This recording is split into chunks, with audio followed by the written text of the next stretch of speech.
लग जाती दांव पे इज्जत है। हाँ। लग जाती दांव पे इज्जत है, इश्क करने में बड़ी मुसीबत है, शादी के बाद नौकरी नहीं करनी। दोस्त जो सबसे अजीज और पुराने वाले हैं, दरअसल वही सब तो मेरा दुख बढ़ाने वाले हैं। नमस्कार, आप देख रहे हैं लाउड स्पीकर 90 FM और सुन भी रहे हैं लाउड स्पीकर 90 FM। आज हमारे स्टूडियो में उपस्थित है श्री हर्ष शुक्ल उमा निशा, जो एक कवि हैं और साथ साथ में अभी अपनी पढ़ाई भी कर रहे हैं। सर, हमारे स्टूडियो में आपका बहुत बहुत स्वागत है। सर, बहुत बहुत थैंक यू आपका, मुझे इतना बड़ा अवसर देने के लिए, लाउड स्पीकर 90 FM में बुलाने के लिए आपका बहुत बहुत शुक्रिया। सर, आपकी एक शायरी है जिसका नाम है शादी के बाद नौकरी नहीं करना, इसी से हम शुरुआत करना चाहेंगे। शेर ये है कि जुगनुओं के हौसलों में कमी नहीं करनी, हाँ। हर बार दिए ही से रोशनी नहीं करनी, इधर 2-4 महीने और कर लो लेकिन शादी के बाद नौकरी नहीं करनी। क्या बात है। हमें लगता है जब शादी करने को होता है लड़का, तो लड़की से अक्सर कहते हैं जी बिल्कुल बिल्कुल कि शादी के बाद नौकरी नहीं करनी। और हर्ष जी, आपके बारे में हम जानना चाहेंगे कि आपके नाम के जो पीछे लगा हुआ है उमा निशा, इसका मतलब क्या है और आप क्या कर रहे हैं फिलहाल इसमें? जी, जैसे कि मेरा पूरा नाम है श्रीहर्ष शुक्ल उमा निशा, तो श्रीहर्ष तो बचपन से ही मिला है, शुक्ल भी बचपन से ही है। हाँ। उमा निशा जैसे एक तखल्लुस होता है, बचपन से शायरों को ऐसा होता है कि मेरा कुछ यूनिक तखल्लुस हो, तो ऐसे ही सोचते सोचते एक दिन ख्याल आया कि माता पिता के नाम से ज्यादा यूनिक क्या ही हो सकता है, इसीलिए मैंने अपना तखल्लुस रखा उमा निशा, जिसमें उमा मेरे पिताजी का नाम है और निशा माता जी का। हाँ, जहाँ तक रही क्या करने की बात, तो अभी मैं एमए लिटरेचर से एमए कर रहा हूँ, हिंदी लिटरेचर से, और यूपीएससी की प्रिपरेशन भी कर रहा हूँ सर। रील किराए पर चढ़ाने वाले हैं, एक शेर है जी, इसको हम सुनना चाहेंगे और बताइएगा ये क्यों लिखे हैं सर। वो शेर ऐसे था कि दोस्त जो सबसे अजीज और पुराने वाले हैं। अच्छा। दोस्त जो सबसे अजीज और पुराने वाले हैं, दरअसल वही सब तो मेरा दुख बढ़ाने वाले हैं। क्या? कमरा चाहिए होगा तो बताना लड़कियों, कमरा चाहिए होगा तो बताना लड़कियों, हम दिल को किराए पे चढ़ाने वाले हैं। हम दिल को किराए पर चढ़ाने वाले हैं, इसमें कहना चाहते हैं अपने दोस्तों से कि बहुत दर्द छुपा हुआ है इसमें, तो हम जानना चाहेंगे इस लाइन को लिखने के पीछे क्या कहानी है। जी, जो पहला शेर है कि दोस्त जो सबसे अजीज और पुराने वाले हैं, हाँ, दरअसल वही सब तो मेरा दुख बढ़ाने वाले हैं। हाँ। तो ये कहीं ना कहीं सही बात भी है, जो अपने ही लोग होते हैं वही ज्यादा दुख भी देते हैं। तो ये शेर भी उसी से आया। जैसे शेर 3 तरीकों से लिखा जाता है, एक तो कुछ आप ऑब्जर्व करके लिखते हैं, एक आप इमेजिन करके लिखते हैं, एक जो आप फील करते हैं, एक्सपीरियंस जो कर रहे हैं वो उसको लिखते हैं। तो ये वाला शेर एक्सपीरियंस वाला शेर था कि जो दोस्त है वो दुख बढ़ाया उन्होंने। तो ये शेर वहीं से निकला है। हर्ष जी, आपकी एक गजल है बेवफाओं वाली रिक्कत है। वो गजल ऐसे थी कि लग जाती दांव पे इज्जत है, हाँ। लग जाती दांव पे इज्जत है, इश्क करने में बड़ी मुसीबत है। हाँ। छोड़ दूंगा तुझे भी कुछ दिनों में। अच्छा। छोड़ दूंगा तुझे भी कुछ दिनों में, मुझे बेवफाओं वाली दिक्कत। ये एक सच्चा शेर है। हाँ। ये शेर कहने के लिए पूरी हिम्मत चाहिए, क्योंकि कोई भी ऐसा, देखिए बैक ऑफ द माइंड आजकल के जो इश्क है, मोहब्बत है, वो कहीं ना कहीं धोखे वाली ही होती है। हाँ। सब एक हुकअप कल्चर चल रहा है, तो लोग इसको कहने के लिए हिम्मत चाहिए। होठ गर्दन पर निशा बताते जा रहे हैं, ये आपकी गजल है, इसको सुनना चाहेंगे आपसे। गजल ऐसे है कि होठ गर्दन पे निशा बनाते जा रहे हैं। हाँ। ये थोड़ा सा नए लड़के इसको सुनेंगे तो उनको ज्यादा अच्छा लगेगा। होठ गर्दन पे निशा बनाते जा रहे हैं, हम नीचे धीरे धीरे आते जा रहे हैं। हाँ। वो भी खिला रहा है बड़े सलीके से, हम भी चुपचाप धोखे खाते जा रहे हैं। क्या बात।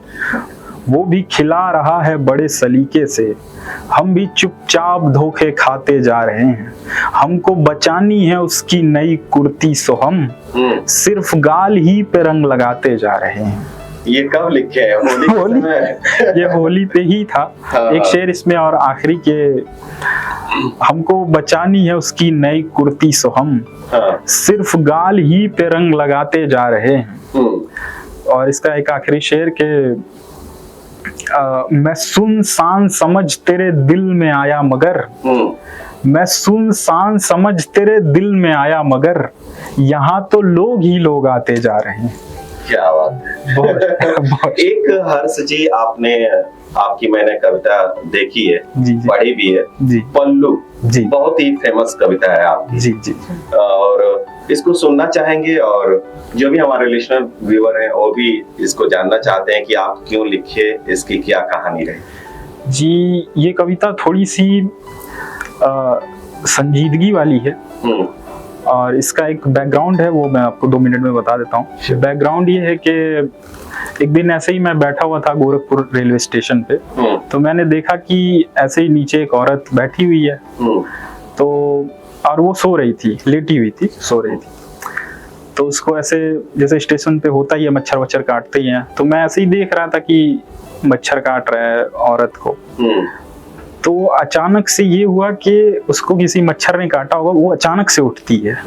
अब इस पॉइंट पे मेरा ये ध्यान था कि अब ये औरत सबसे पहले क्या करेगी।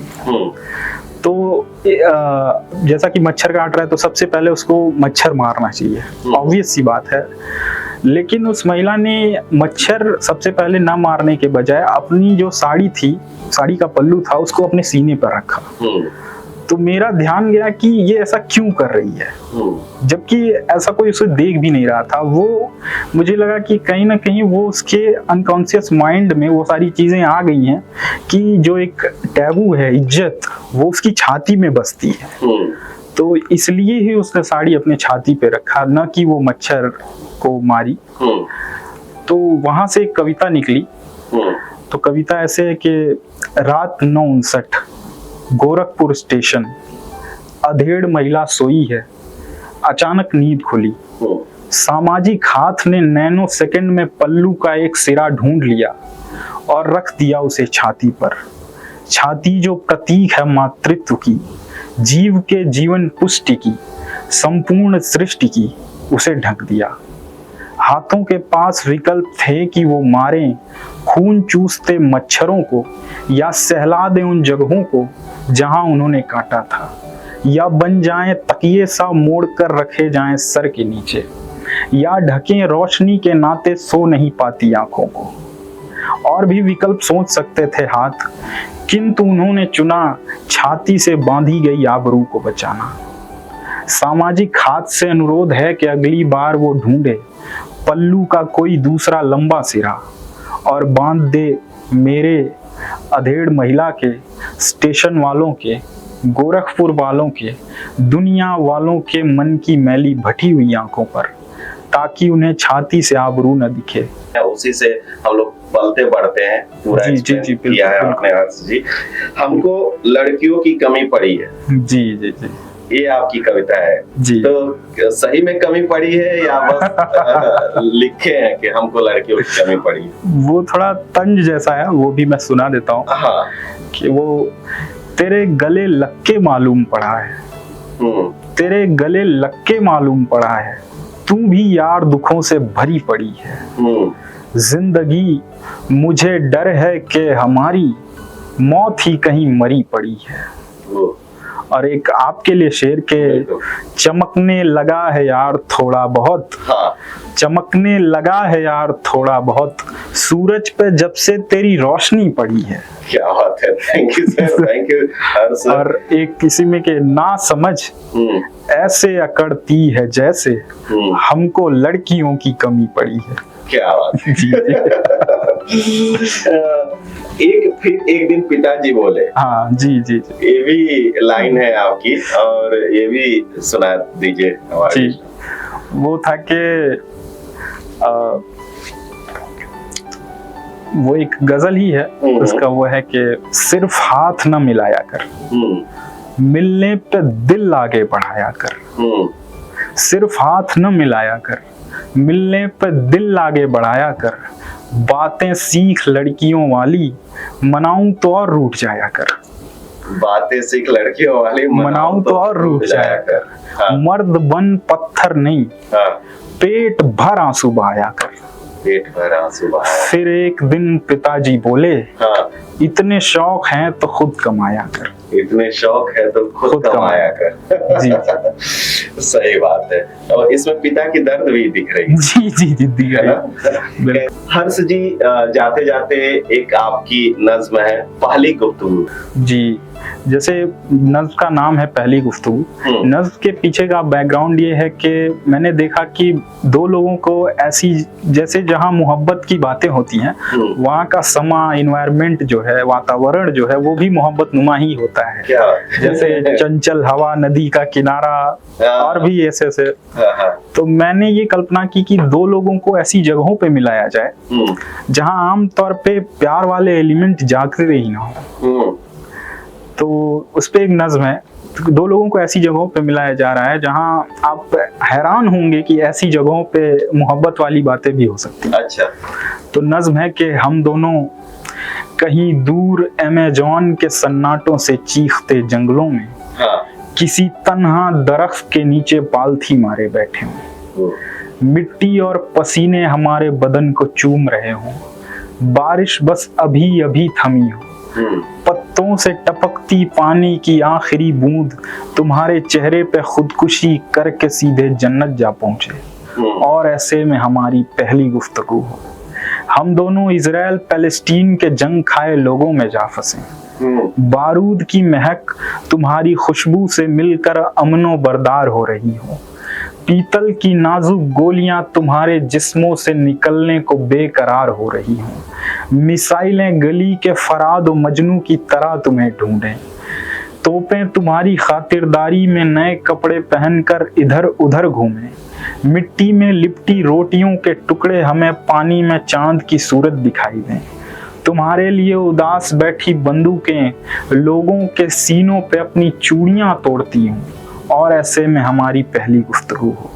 हम दोनों दिल्ली के किसी मशहूर तवायफ खानों में जा पहुंचे, जहां मासूम और मजबूर बिना दुपट्टे वाली लड़कियां सीनों पे दरिंदगी ओढ़े हर मर्द को इतनी तसल्ली से बुलाती हैं कि जैसे उनसे उनका एक उम्र का वास्ता हो। तुम्हारे आंखों के काजल उस जगह की कालिख बयां करते हो, सिगरेट के धुओं में बेबस लड़कियों की सिसकियां अफनाती हो, शहर के नामी लोगों के बदन की बू फिजाओं में पैसे की सबसे बुरी शक्ल बनाती हो, और ऐसे में हमारी पहली गुफ्तगू हो। हम दोनों दुनिया और दुनिया के परे हर बद से बदतर जगहों में मिले, हम इंसानों के सबसे बुरे हालातों में अपने प्यार के पहलू निखारें, हर बार हम एक दूसरे की जानिब नए हों, अजनबी हों, और हर गुफ्तगू हमारी पहली गुफ्तगू हो। ये प्यार का जो आपने कल्पना किया है तो बिल्कुल अलग है। बिल्कुल बिल्कुल, और फिल्मी भी है।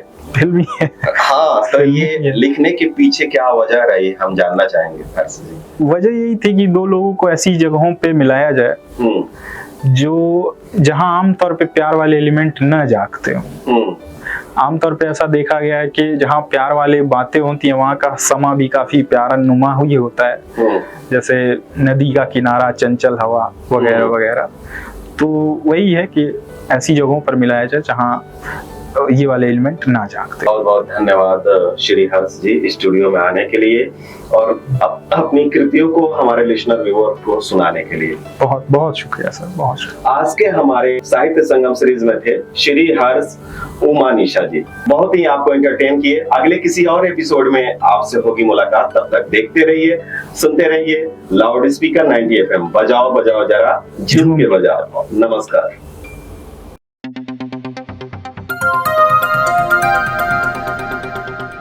बजाओ जरा झूम के बजाओ, बजाओ बजाओ जरा झूम के बजाओ।